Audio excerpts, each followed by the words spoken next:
In various cities, from Mumbai to Mogadishu, they came to stand up for their religion and the man they believe brought them the word of God. We are protesting against the French president who insulted our Prophet Muhammad. We are marching.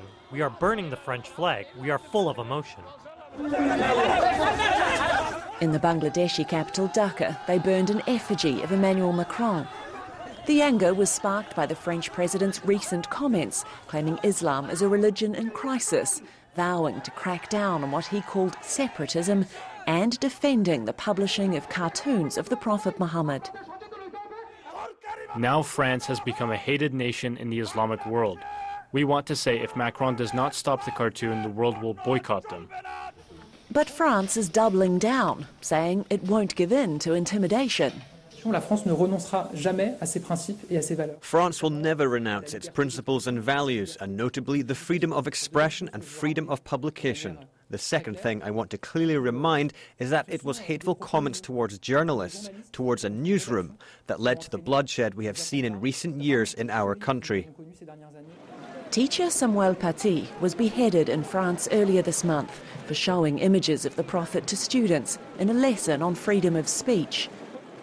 Following the murder and memorial service hailing the teacher as a hero, Macron said France would not give up its cartoons. He's up for re-election in 2 years.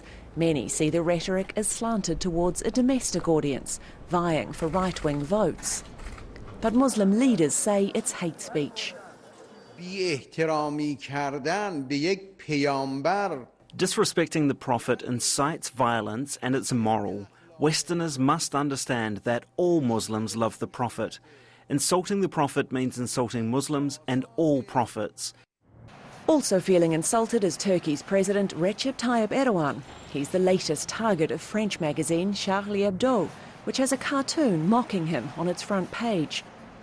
The magazine originally published cartoons of the Prophet in 2015, prompting an attack on its office in which 12 people were killed. Erdogan says the magazine is trying to spread racism and hatred and is threatening legal action. France and Europe in general do not deserve the vicious, provocative, ugly, hateful policies of Macron and those who share the same mentality. We ask those who use anti-Muslim and Turkish hostility to cover up their failures in their domestic politics to lay their dirty hands off our sacred values. But Erdogan too is playing to his base. Turkey and France have had a fractious relationship in recent years, on opposite sides over the conflict in Libya and gas exploration in the eastern Mediterranean. Muslims in France say they feel stuck in the middle. Alexia O'Brien, Al Jazeera.